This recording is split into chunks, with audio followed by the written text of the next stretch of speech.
started seeing it heat up and getting several offers on deals, and you can just see when a market's heating up, right? You got to know to be able to spot the trends, right, and see what's going on. There was a ton of foreclosures, right? So a lot of that wholesaling, and I'm going back to '08, we were doing 20 to 30 a month at one point on the foreclosures, and keeping a portion of those and then wholesaling the rest.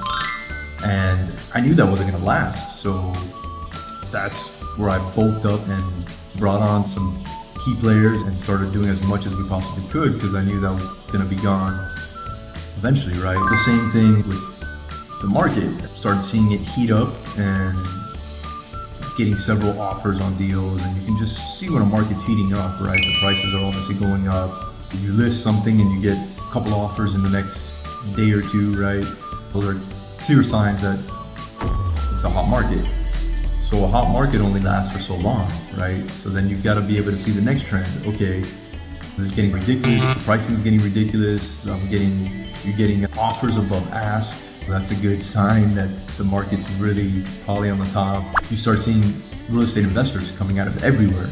You start seeing more gurus, right, coming out. So I saw that coming, and that's when we sold a lot of our multifamily. So I mentioned we exited about 1,600 units. That's when we did that.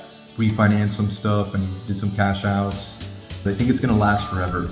They forget about history and that it's a cycle. It's not just gonna continue to go up, right?